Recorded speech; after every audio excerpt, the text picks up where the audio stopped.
getting more folks.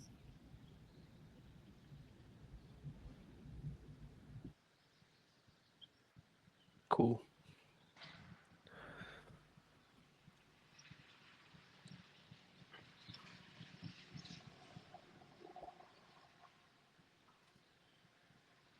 Yeah, we're live. Nice.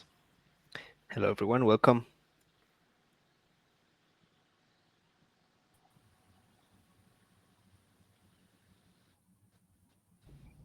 Yeah, welcome.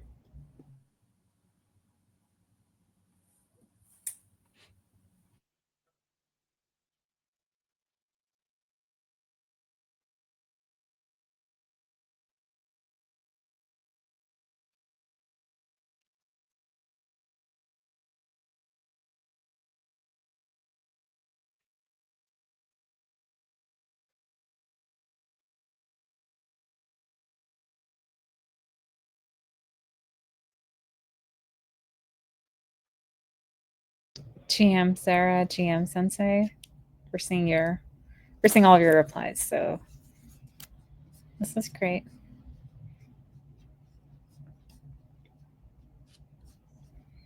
How's your weekend been?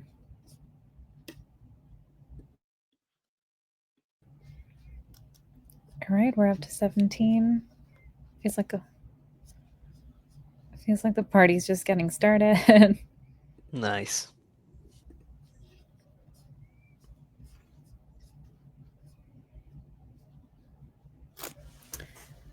So Nico, how much time have you been in Poland? I think you moved last weekend, right? Yeah. Last week. Yeah. I just moved, so it's pretty nice. Although the weather now is pretty bad, but we'll Okay, but survive. what's your definition of bad though? It's very rainy. Oh, interesting. How else Yeah, do it's you define bad weather? Like super hot, I honestly, guess. yeah, but like my definition of hot is probably a different extreme. Like typical hot weather doesn't feel as hot just because I've lived in a very hot climate for a long time. But I love when it rains. So I would be like, oh, the weather's great. It's raining All right. Fair enough. Fair because enough. of that. Yeah. Um.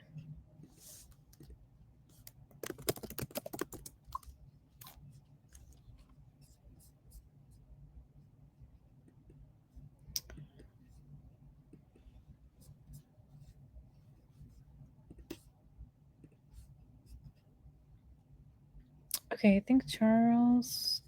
Okay, Charles is on stage now.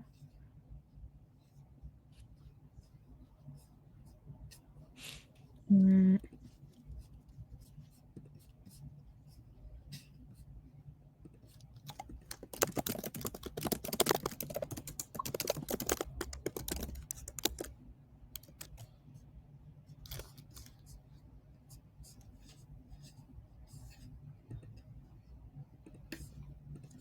Cool. Bear with us a second here while we bring all the participants here. And yeah, to everyone, we encourage you to have your cameras on so people can see the people behind the projects. But of course, you don't feel like it. It's all good.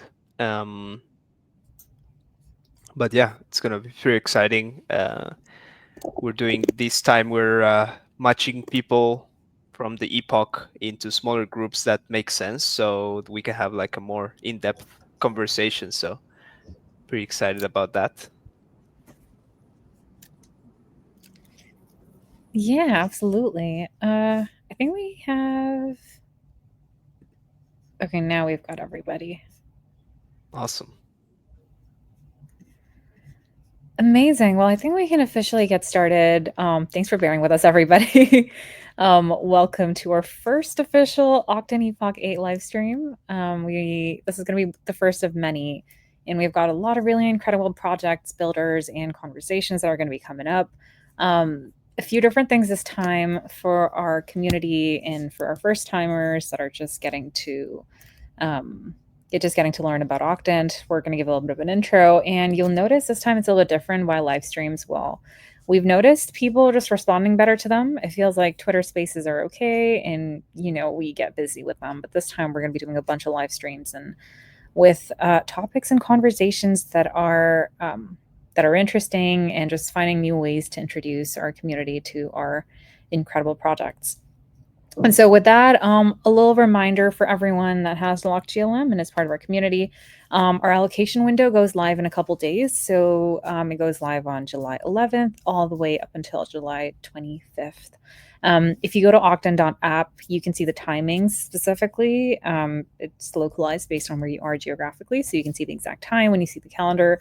And again, just a reminder, if this is your first Epoch, rewards are time weighted. And so if you are just locking GLM, there's always the next epoch where you can have it be most effective. And just, again, bear that in mind. Don't be disappointed if you're not seeing as many rewards. But of course, if you are a returning allocator, you are probably, you've been through the grain. We're not really having any major differences in our user experience this time. So with that, a little bit just around what we've been working on.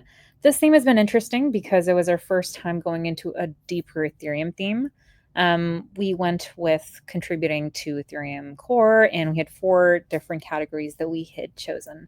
And it was a pretty competitive selection process where we had multiple review cycles, we had a bunch of due diligence, and we took a lot of different aspects into consideration. And it was slightly different than our typical snapshot and then, allocation voting. And it's been really cool to see so many heavy lifters in terms of like important projects in terms of this epoch. And so that's been really cool. And where does this all line up? Well, and again, if you've been keeping an eye on our socials, you've probably are a little bit familiar with what we've been working on: infra for sustainable growth using DeFi. All of our grants funding that goes out every 3 months and in our epochs are sustainably funded through our staked rewards and staked ETH. And so we are now building out tools and infra that other ecosystems can use to help fund whatever matters to them, to allocate better and more effectively, and to be able to do just a lot of cool things with funding in a really sustainable way.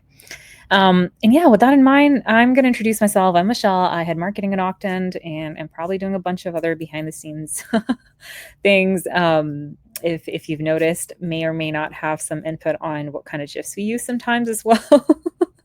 And yeah, excited to chat. Nico, do you want to introduce yourself?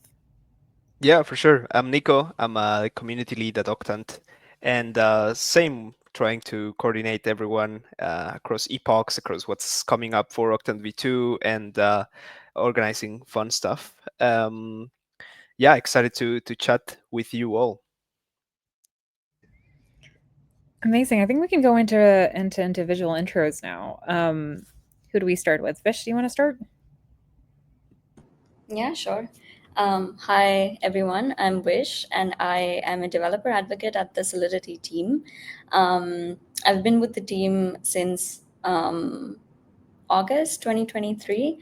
I've definitely been one of the more recent additions to the project.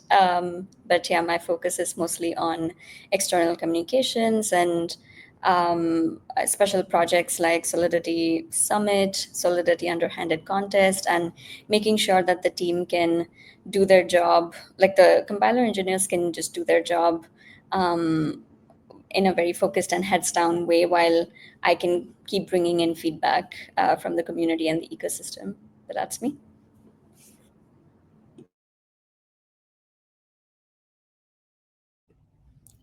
Benny, do you want to go next?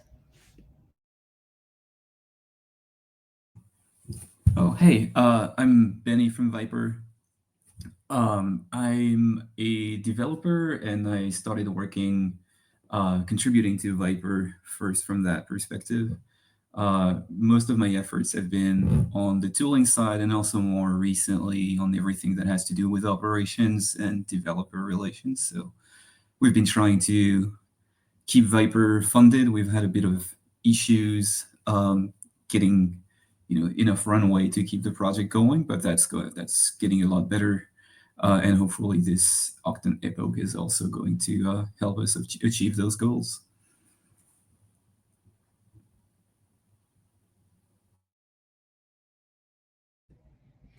Thanks, Benny. Mateus, do you want to go next? Yeah, sure. So, hello everyone. My name is Mateus. I've been working with the Solidity compiler for like 3 years now, and I've been mostly working on maintenance and implementing a few features in the front end, small things in the back end, and yeah, that's it. That's me.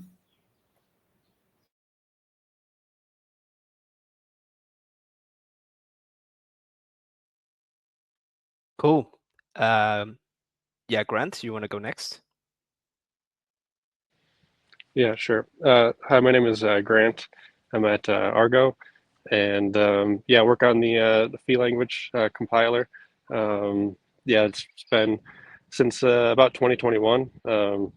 We released version 1 of the compiler quite some time ago, and yeah, maintain that for a bit. And now we're working on version 2 of the compiler, and it's mostly been front end development for that. Yeah, that's basically it. Nice to meet everyone. Nice to meet you, Grant. Clunker, want to go next? Yeah, Last hi. but not least. Klonker or also Moritz, depending on what you like. I'm part of the Solidity team, and Vish mentioned she was rather recent. Well, I'm even more recent than that. I've been with the team for about a year, a little bit more than that, and I've been working on backend, compiler backend stuff mostly, putting a lot of effort into a new compilation pipeline to bring via IR compilation to speed, so to say. Yeah. Amazing. Well, thank you for the intros. And I think this is a really, really exciting conversation that we're going to get into. Again, we've got 3 teams who've played such a big role in shaping our industry, but I would say like teams that have built the foundation in such an impactful way as well, right? Instead of having apps or tokens, really just building out languages and the foundational and core of our industry. And so, yeah, just a lot that is being built and that we're seeing. So let's just really get into it. So tell us more about your language and your project, and tell us some really interesting facts that people may not know, or that you wish more people knew as well. I'm gonna start with Grant. Go for it.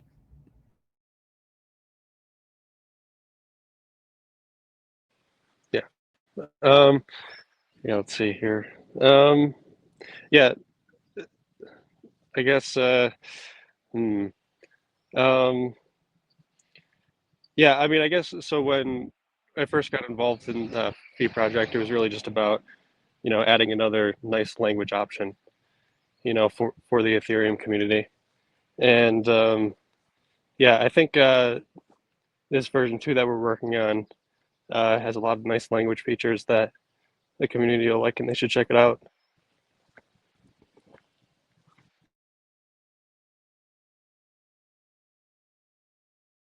I think you're muted. Oh yeah, I stopped talking. I don't really know if I have a very long answer to that question. Oh yeah, go for it.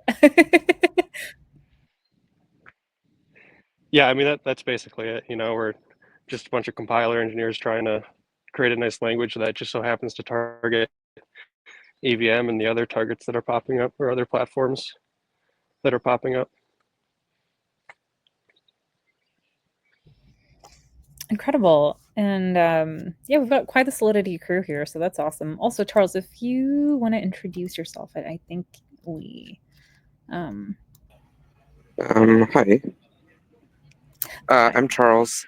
I've been the lead maintainer of Vyper since I think 2021, and yeah, it's been quite a journey. I think I started contributing in 2018, um, and yeah. What else can I add about that?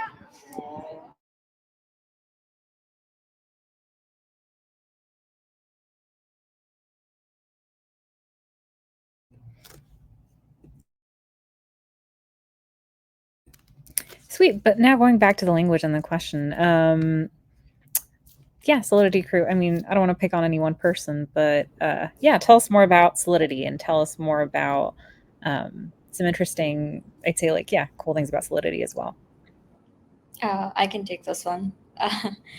I wish that one of the core members or the core contributors who actually started working on the language since the inception was here to talk about the story and what their motivation was.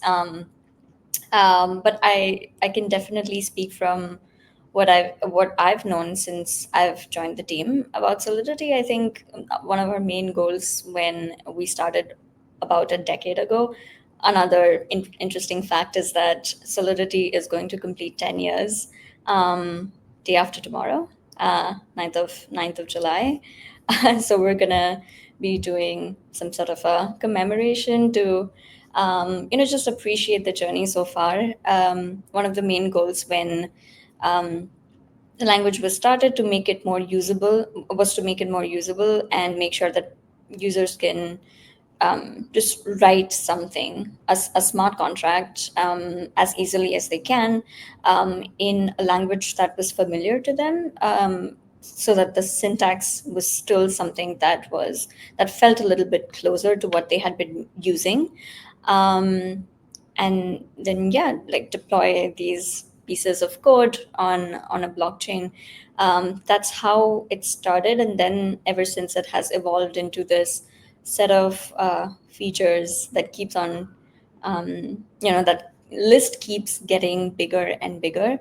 And now we're slowly moving towards a more long-term kind of a goal to make sure that while the language is usable and while we keep adding community features, we can also focus on what's actually best for the structure of the language, and then other things like formal verification and the security of language. But yeah, that's kind of the gist of it. Well, happy 10 years to Solidity. What a milestone.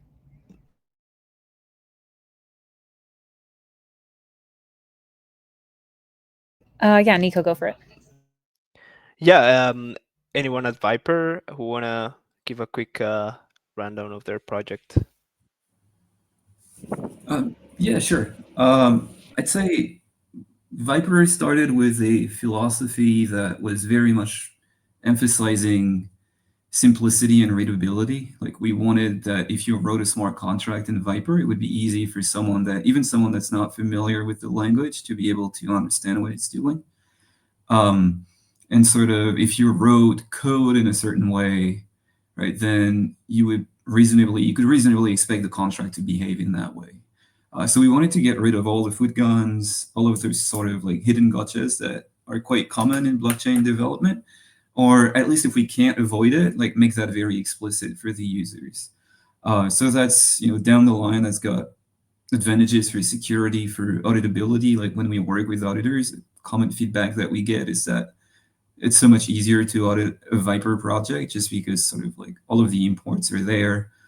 There's no inheritance that you have to dig through to actually get to the root of the problem. So this is the fundamental philosophy. I'd say another really cool thing about Vyper, and maybe Charles will want to add something about that, is how in recent years we've focused a lot on optimization and sort of making it by default. The same way that if you're programming in like languages today, like Rust or Python, like, you're not writing assembly code yourself to try to optimize your code, make it faster or make it more gas efficient. Like, you let the compiler do that. And so we wanted to bring that, what is common practice in Web 2, you could say, like, bring that to Web 3. So when you write a contract in Vyper, you don't really have to worry about, like, with Solidity or, I don't want to throw shade, but like other languages, there's a lot of like dark magic that you have to know, like, how to optimize a loop, or what are some different ways you could write something to get a little bit of gas savings out of your contract. And we sort of wanted to abstract all of that away. And, it doesn't really matter how you write it. As a beginner and advanced, like, everybody's kind of on the same level. The compiler is going to run the optimizations for you, and you're going to get a contract that is very small in terms of bytecode and very gas efficient. Yeah, and more recently, we've also been working more on security, and we're working towards, like, Vyper is a fairly small and simple language because of our core philosophy, and so that makes it a good candidate for formal verification. So we've been working with Veriferium, which is another project for this epoch, from this epoch, and Romana, who's behind it, is like one of the world's leading expert on compiler formal verification, and so we're going to try and bring that to Vyper so that we can have the first fully formally verified compiler for blockchains. Yeah, so that's us. That's amazing. Thanks for sharing. And I mean, I think you touched a little bit on that in a way, but would love to learn how did these programming languages come to life? Like, what was the initial idea that triggered, okay, we need to build Solidity or Vyper or Fei? Maybe the Solidity team can start.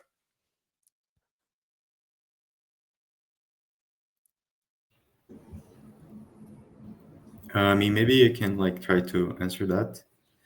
I mean, like all three of us from the Solidity team here, we're kind of like newcomers, right? So we can't like say personally what was the goal, what was the feeling there.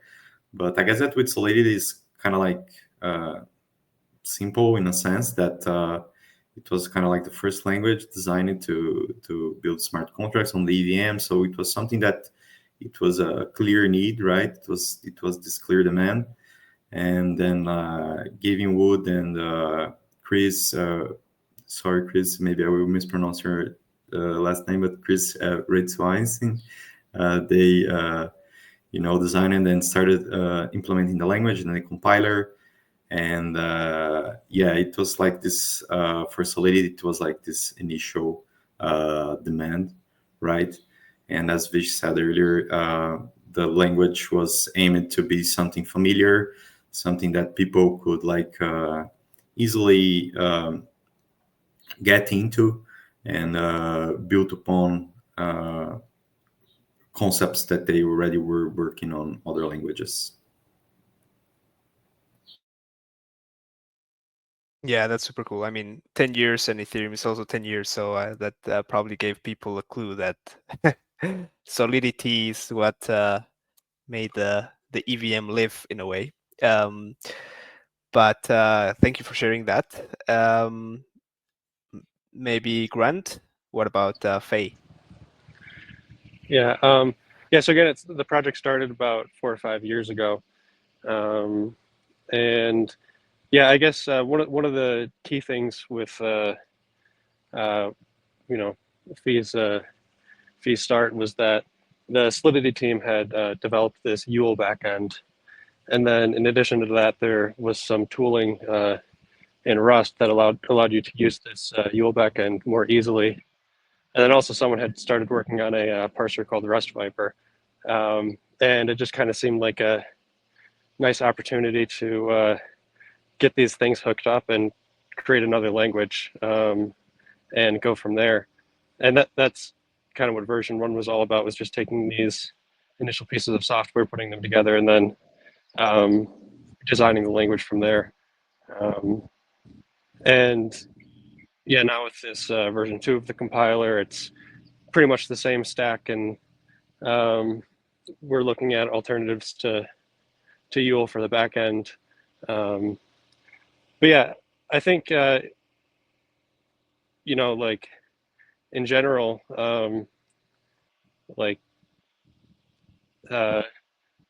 we just need more language diversity, and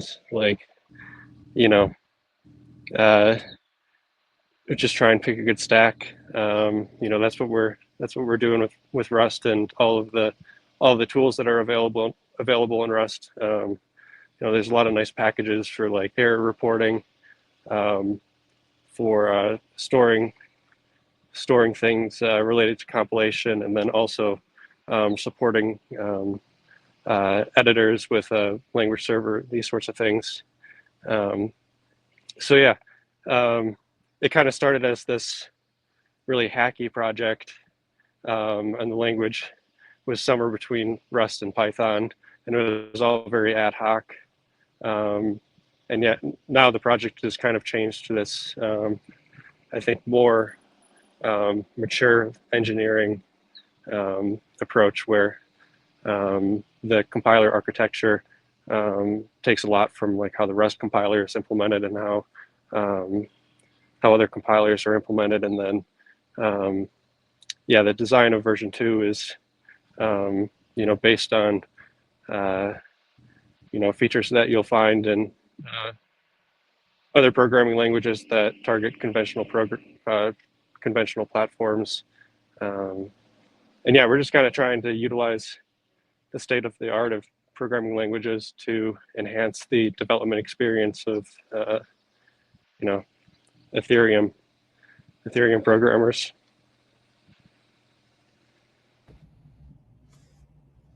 Sweet, and thank you for sharing that. You've touched on one thing that I think is important, but probably I'd say like folks listening may not understand. So tell us, why is language diversity so important? I think that like when it comes to languages and a lot of other things, like you start with a few key ideas and then you build out from there. And you can't start out with one set of key ideas and then deviate and like include every idea out there. There's just like kind of a subset of ideas you can explore once you determine what the direction of your language is going to be. So like having more languages allows people to really explore the full potential of some basic principles. And I think like another thing is that language developers can collaborate at the compiler backend level. So like if we have more languages and we have better collaboration at the backend, we could have like way more options as far as languages go, and all of those languages could be better than maybe what's available for more conventional platforms. So yeah, if we were to just have like Solidity and then say Solidity is a pretty good language and we don't need to change anything, then things would get pretty stagnant, and developers won't have very good options, and everything we're doing would become less relevant. So yeah, I think it's important to allow space for other compiler engineers, and yeah, just kind of see it as like a creative endeavor. Cool. Thanks for sharing, Grant. And I think it's pretty cool that we have kind of different languages here with like different approaches, like even based on different kind of let's say Web 2 programming languages. We have Fay in Rust, Vyper in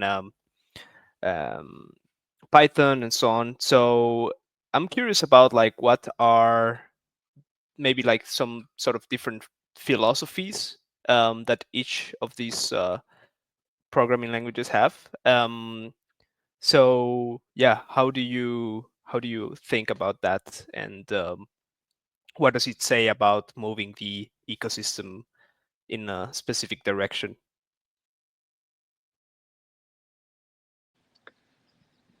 Is that me again, or?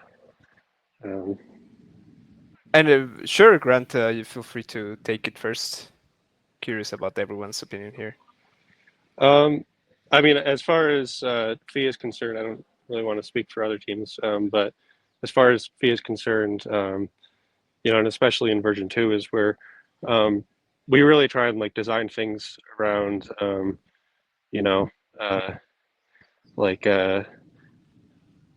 I guess we're designing for a future where people are targeting different platforms other than EVM, and maybe there are different pieces of code written in Fee that target different platforms, and they're able to interoperate in some way. We really focus on designing the language with the intention of having most of the useful features implemented in a standard library. In version 1, we had a standard library. It wasn't really that great, but it was a standard library nonetheless. And in version 2, like as far as like EVM operations are concerned, those will just be in a separate library, and you would be able to basically write code that is completely independent of EVM, but could target EVM still, and could potentially target like WASM or RISC-V or whatever someone sees as being useful. Cool. Yeah, I guess that's also pretty interesting for the current Ethereum roadmap of transitioning the EVM to CKVM, I guess. Who else wants to talk about their language philosophy and where it leads the ecosystem? Solidity, maybe?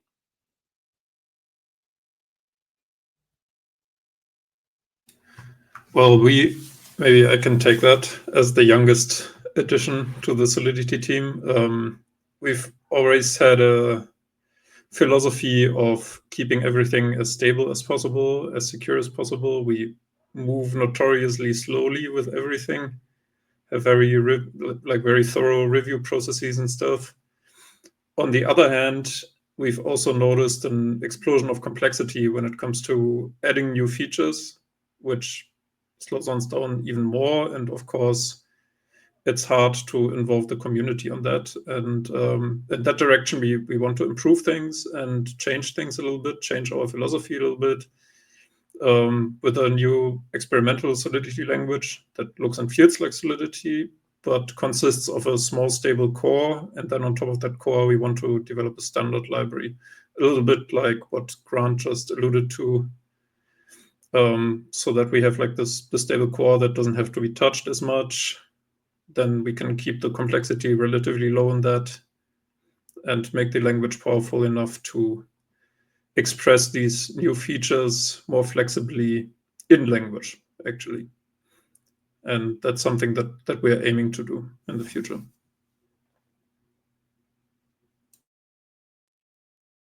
Thank you. And last but not least, Vyper. I think Vyper. Oh, yeah, Charles, go ahead. Yeah, I think that Vyper's focus has always been most on readability and reasonability. So we always put the developer's ability to reason about their code first. So anytime we add a feature or change something, it's always based on like, if I'm a reasonable developer and I'm trying to use this feature, how do we design it so that the developer like gets in the least amount of trouble in the most common cases? And basically everything is designed around that. For example, something that's interesting about our module system is that it's designed a little bit like an ownership model. So you can like initialize a module. So that means you like control it, but you can also use it. And that means you touch any state in that module. But it has to be marked explicitly in the module that uses the other module. And that's like the way we came up, which has the lowest kind of annoyance for the developer, but also like forces the code to be very explicit about what pieces of the program it's touching.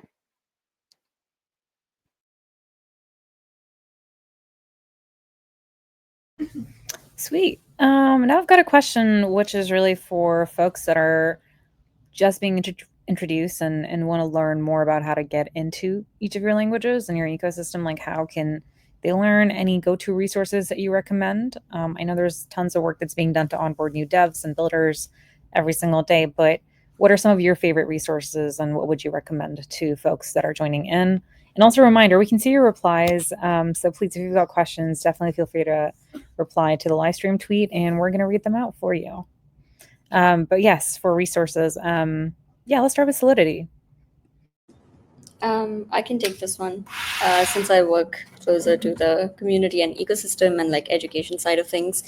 I guess when I first joined the team, I learned very quickly that it's not one of the main focuses of this Solidity team, like the language team or the language and compiler project, to sort of answer every single Solidity question or go to every single Solidity user and try to respond to them about their query. Not because we don't want to help, but because one great thing about a project that has been around for so long and that has evolved over the years so much so that there's another layer to the community around it is that there's people who are now pro users who will happily put out these resources and help other users who are now beginning to get into using it. And I think that's the great part about our community is that everybody's so vocal and so ready to help each other out. There's things like ETH Magicians, that is, a platform that's hosted by the EF, but also like run by the community, where people help each other. They open discussions, answer each other's questions. I'm pretty sure there's tons of discords, and also not to name just one platform that's the best, but I personally, like when I started learning Solidity, I think I learned a lot from Alchemy and Cypherin, Patrick Collins, his own individual YouTube channel, and there's so many other great educators out there when it comes to the language itself and writing smart contracts using it. So those are some of the resources that I think are great for beginners who want to get into it. But I guess my conclusion is also going back to the first point is that it is now a project where you can literally reach out to anybody in the community who's been using it for a while, and then they would be happy to help you out with it. The Twitterverse is also something that's very, very vocal around things like that.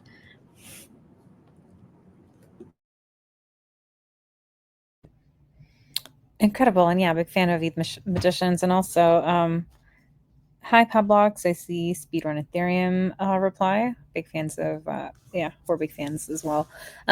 Sweet. And what about Vyper and Faye? Tell us more about how new devs and folks who want to learn more can learn. What are your favorite resources? I'd say Cypherin as well. They put out not too long ago a new course for Vyper that takes you from complete beginner, also teaches you Python to set up your dev environment, all the way to writing more advanced smart contracts. So it's a really excellent course, and the people that have followed it, we've got really good feedback from them. I'm just gonna, I don't know if we can share links with the people in the audience. I'm just gonna put that out there. And then we've got a Telegram and Discord channel, so the links are also there, but they're pretty easy to find if you go on our website, vyperlang.org. We'll also have links to those resources. And we're a very tight-knit, very supportive community, so anytime there's a new dev coming up, you could come with your questions. You'll have somebody that will be answering them, and very often those will be people that are very active, either people like Charles that are in the dev team for Vyper, that will be more than happy to, like every day I see Charles in the channel answering questions, or you have people that work on dev tools or just developers that are very seasoned, and everybody's really eager.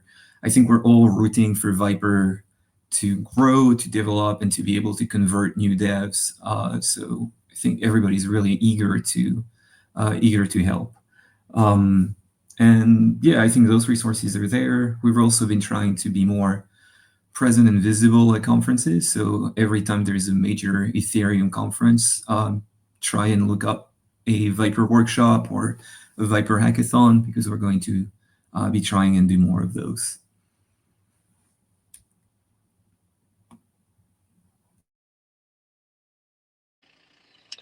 Yeah, so for fee,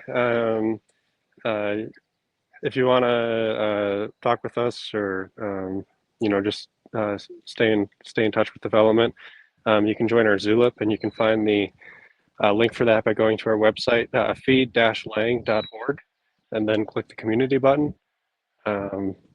Yeah, as of right now, since we're kind of in this long transition between V1 and V2, all of the documentation on our website is for V1, and any tutorials out there are also for V1.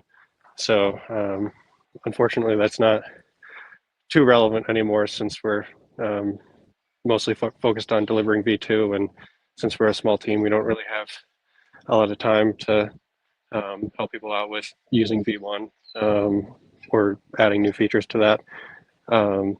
So yeah, if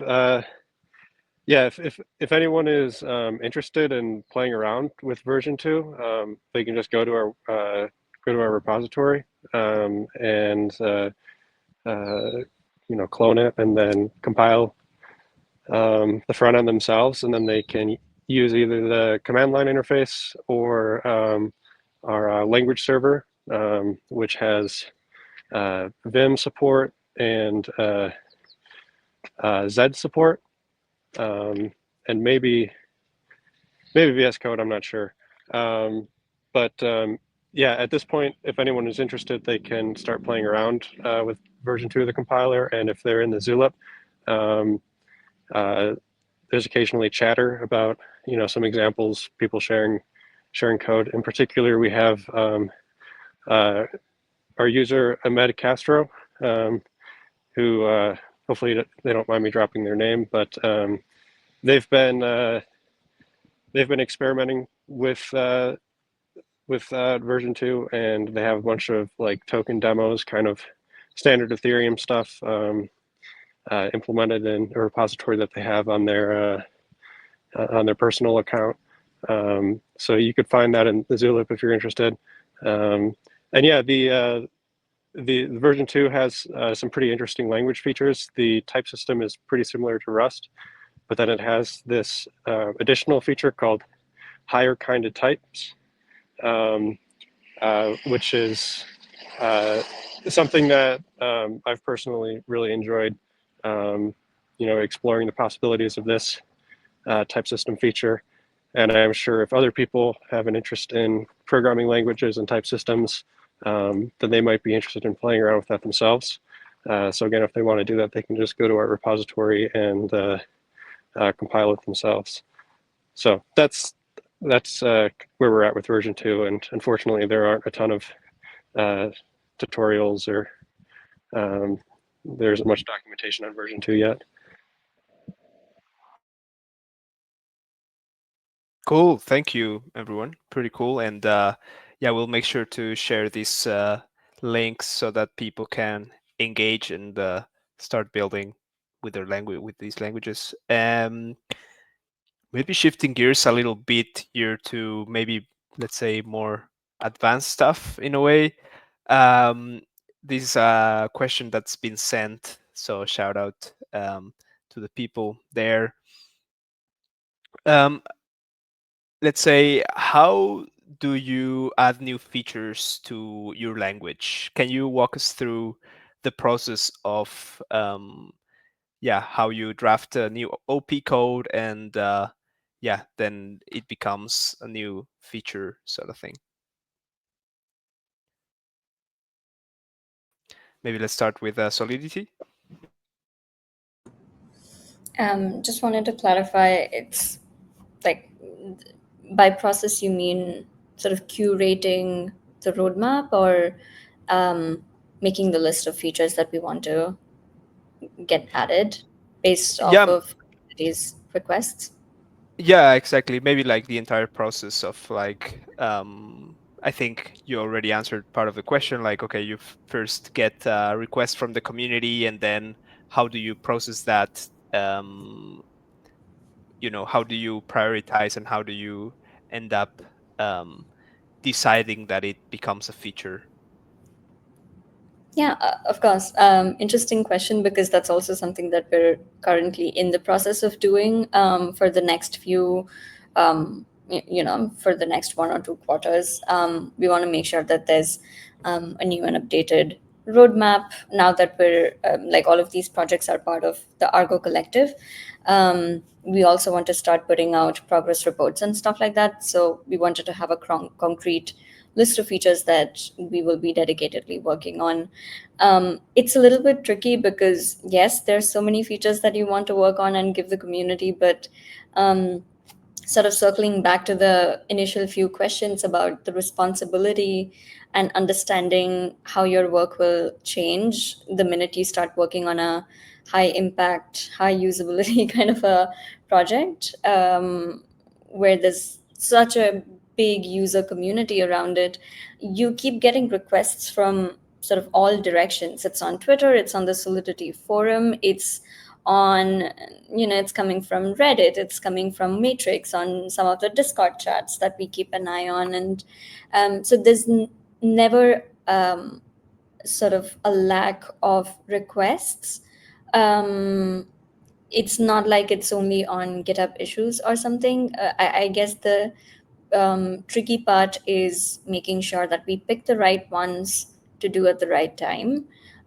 Because sometimes it's not even black or white. It's not even about whether this is a bad feature or this is a good feature. It's about how much bandwidth the team has. Because one of the biggest misconceptions about the team is also that, like if it is such a well-known project and it has been running for such a long time, it's also going to be backed by a really big team. But it's like at a certain point, there's only like 4 or 5 full-time compiler engineers working on the compiler. So it's a lot more times it's about the bandwidth. The other times it's kind of about how to develop the language in a way that it's backwards compatible. And like we will look back at it and we probably won't regret the decisions that we'd made at the time. So there's a lot of conversations that go around that, especially now that we're going to be moving to a leaner core language, like Moritz mentioned in the previous question, that we want to have sort of this stable core language and then a standard library on top of it. But before that even happens, we'll always be collecting feedback from, let's say, the Solidity annual surveys. Create a list of all of these requests, whether it's from the community or it's from the contributors themselves. There's so many teams that are using Solidity at work, and we also listen to them to figure out how we can help them out and provide more support. And then it's kind of like a game of figuring, like a Tetris of figuring out how to make the bandwidth work and how it's going to be better long term for the future of Solidity and the ecosystem. And then that's usually how we go. Takes a couple of calls. We always have this internal Wednesday call that's for language design, and people are always welcome. People from the community are welcome to join these calls and also help us out in this process. So it's it's an open process. And yeah, I hope that answers your question.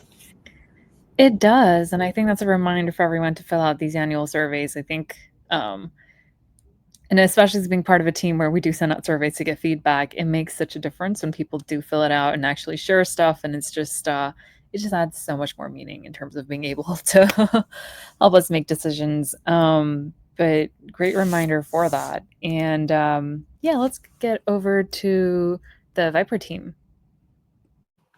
Yeah. So, I mean, to go through the technical process of like how to actually implement something, like let's say, I mean, we're always having conversations with users, and it's like, okay, people always have ideas. I have ideas. People that are using the language have ideas. Let's say we like kind of decide that, we want to add some language feature. Seems like it could address a lot of use cases and generally be useful, and like, it's good, right? So kind of the first step beyond Actually, yeah, take a step back. The first step is like hammering out, nailing down the design, right? So it depends on the complexity of the feature. Like a small feature, you don't really need to like analyze it too much. You're like, okay, like we can just kind of ship it like a keyword to some built-in. It's fairly straightforward. But if it's like a big, adding some constructs to the language, like a module system, for example, you write some prototypes, like some examples, like big Vyper contracts that like, use the feature that doesn't exist yet. It's kind of like a wireframe.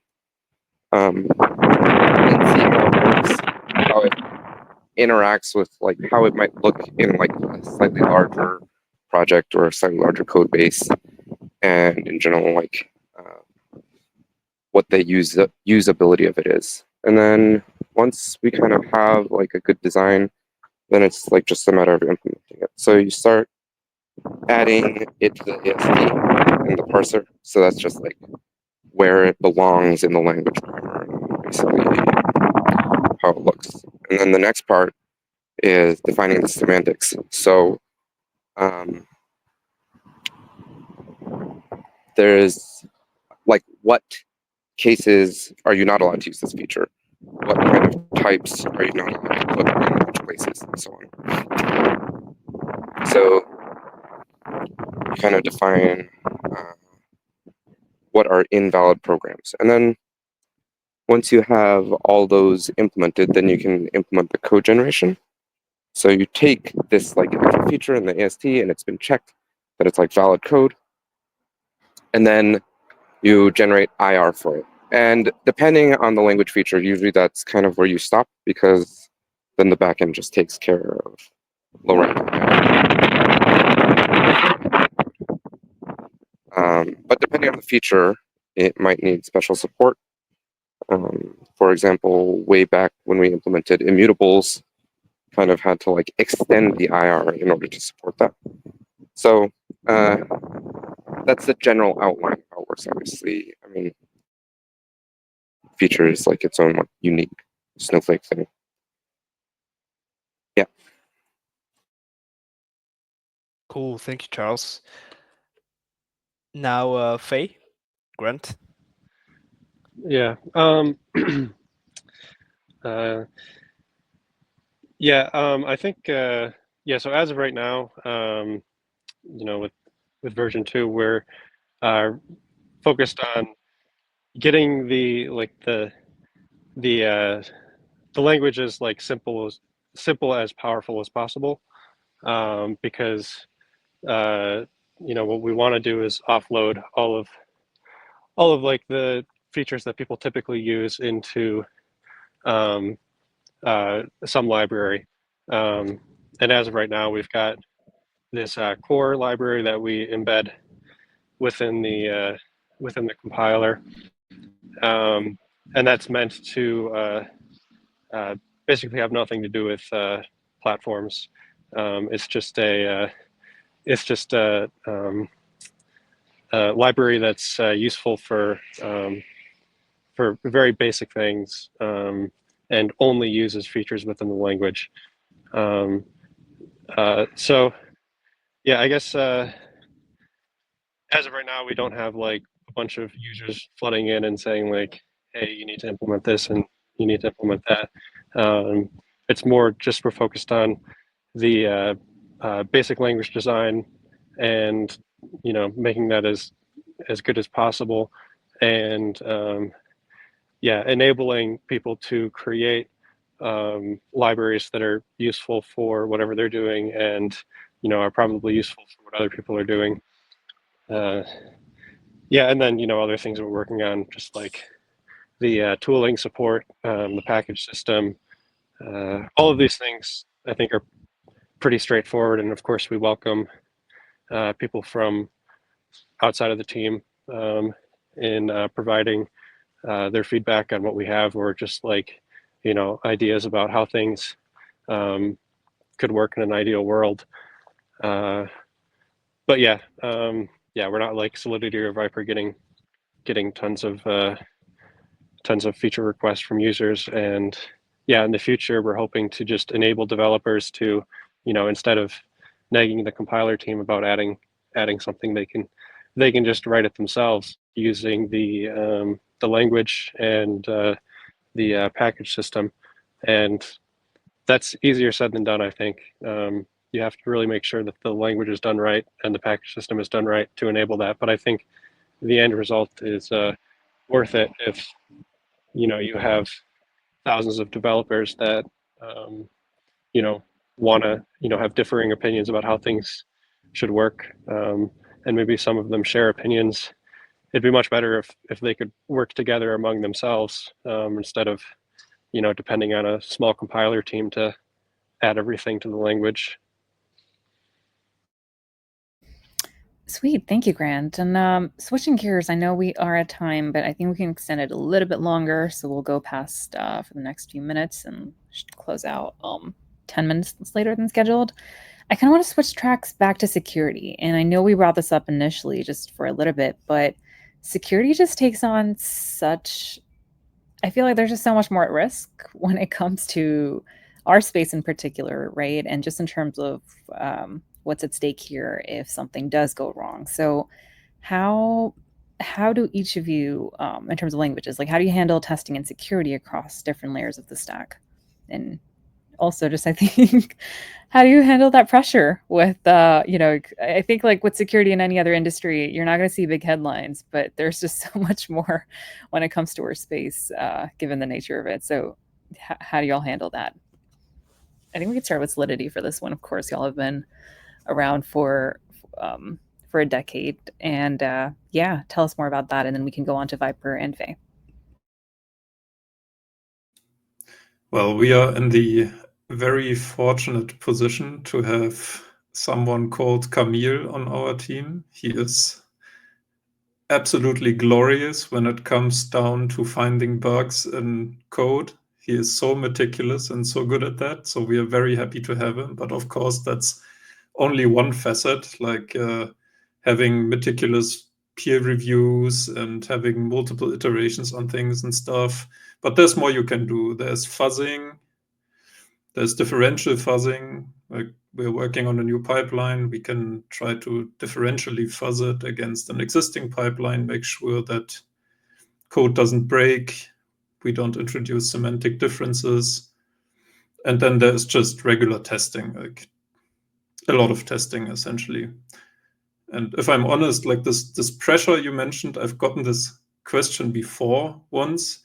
And on the day-to-day, you don't really think about it that much.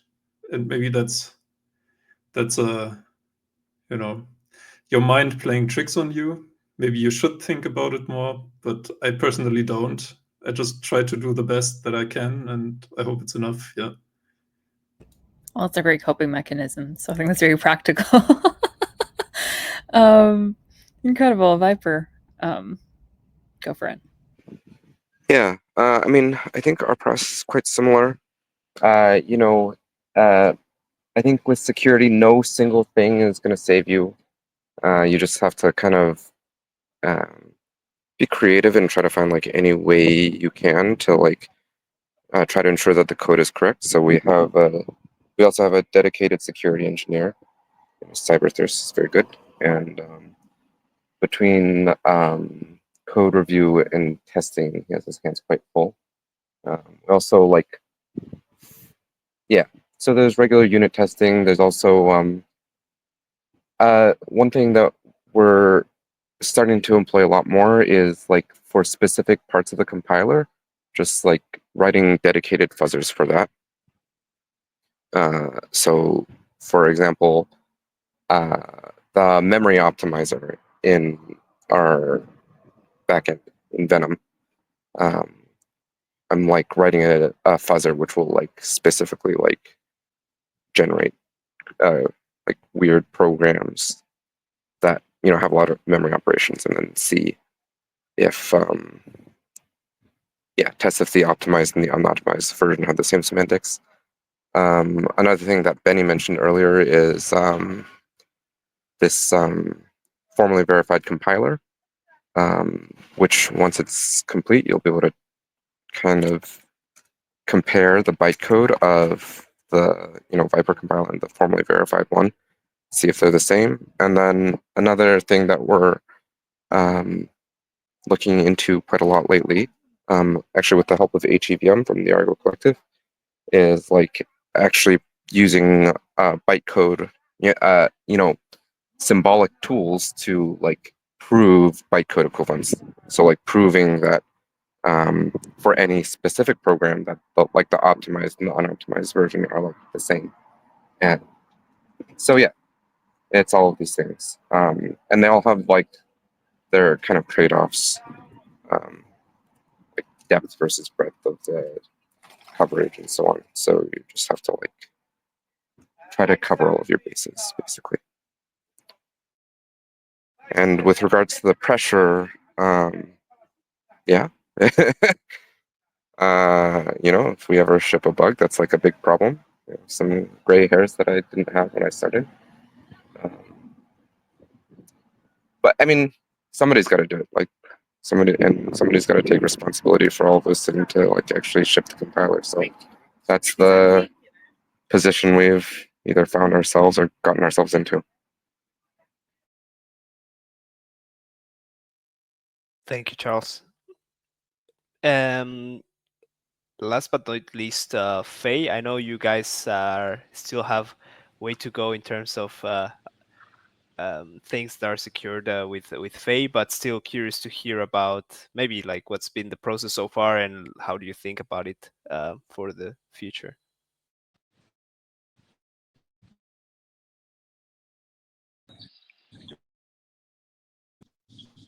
We might have lost you, Grant. I think can you hear me? Yeah, we hear you. Yeah. I missed the end of that question, and also my battery's almost dead. So, yeah, I'll just talk quickly. And I think I understood the question, even though I didn't catch all of it. Yeah, so I guess I should say I feel like the saying.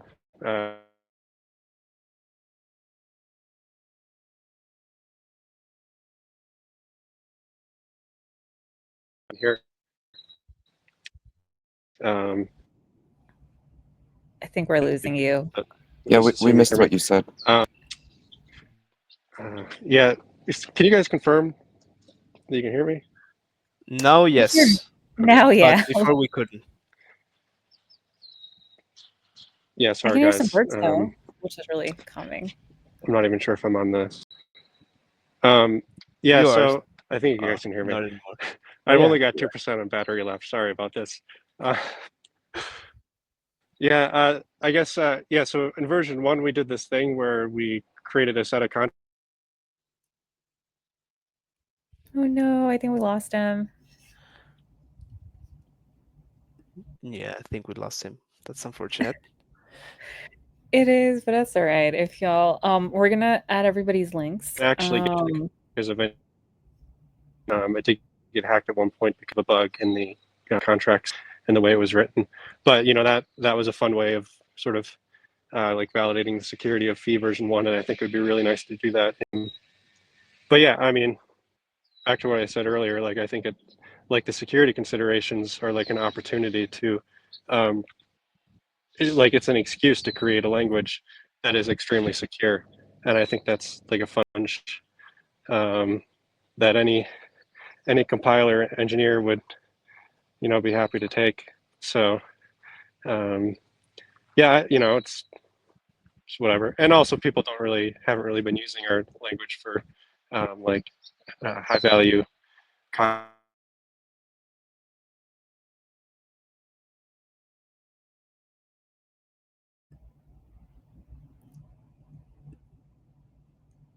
All right, I think now we actually lost him. But that was great. We are going to link everybody's socials. So if you want to check out and connect with the teams, you directly can. Of course, please give everybody a follow. We had so many more questions, but I think we'll just wrap it up at like one final one. If you can limit your answer to 30 seconds or less, as well as really just what are you most excited about in terms of what's coming up? And is there anything that you want to share here with our community before we do wrap up? we've got lots of allocators. I think we're actually at 318 people are watching us at this point. So it's very cool. But yes, if there's anything you'd like to share, and just in terms of exciting updates and whatnot, that would be awesome. Let's start with the Solidity team, and then we can go on to Vyper.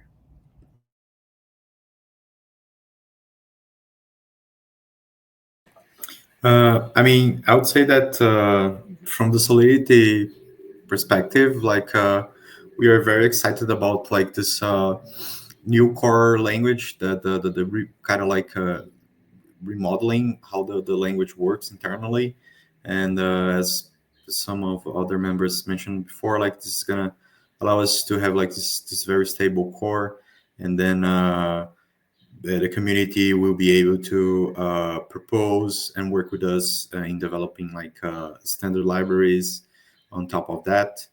And I guess that I can say that we as a team, we are very excited about that. We're planning to already have some experimental versions of that maybe next year. And we think that's going to be like a really new chapter in the language, the Solidity language. And I guess that like talking about the EVM, there's like being like let's say interesting discussions about like where the EVM is going. I guess that everyone's excited about ZK, right? Integrating ZK in the EVM, and yeah, we're just like have to wait to see what comes. But I think that's some cool things are on the horizon for us.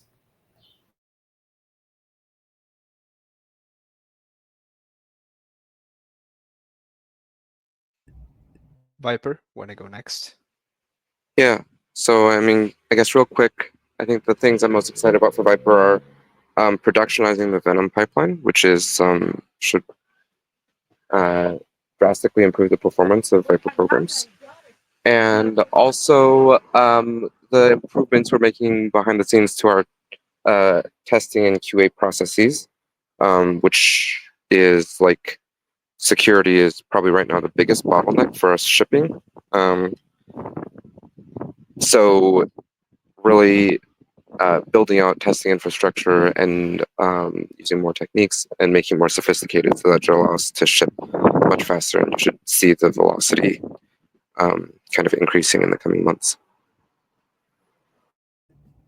Incredible. Well, thank you, Charles. And just want to say thank you to all of you. I think y'all are the reason, and your teams are the reasons that our industry is where it is. Every single thing that runs here on Ethereum, and just in terms of our space, the unsung heroes. I don't know if y'all get all of the credit, and just I think there's no amount of words that we can say to thank all of you enough for all of the work that y'all do. So, thank you from all of us, from our community, and for just building this incredibly important layer that powers this ecosystem and this industry and just so much more.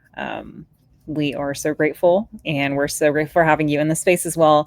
And thank you everyone for joining in. Just a reminder again, our allocation window starts in 4 days. You can vote for all of the great teams that you heard from today, Vyper, Fate, and Solidity, of course. Make sure to allocate, because if you don't, your rewards will be, and if you don't make an allocation decision, your rewards are wasted, and then you'll have to wait until the next Epoch. So make sure you do that. We're going to be back here very regularly in the next couple of days with more projects and just reminders as well. But yes, just the allocation window update is super important. And if you were part of our design contest, we're going to be sharing the winning entries tomorrow. So another fun update there as well. Also, hi Renee and Nacion Bankless, Gabe, Jerry, Lumina Vision, and Sensei for replying, for engaging, and any other updates, Nico? I think that's mostly it from our side. Thank you, Clonker, Mateus, Vish, Charles, and Benny. This was really great. Thank you for your time and energy. And yes, best of luck with the allocation window and the Epoch. We're rooting for you all. Thank you for having us. Thanks for having us. Bye bye. Thanks, guys. Thank you. Bye, guy. Have a good one.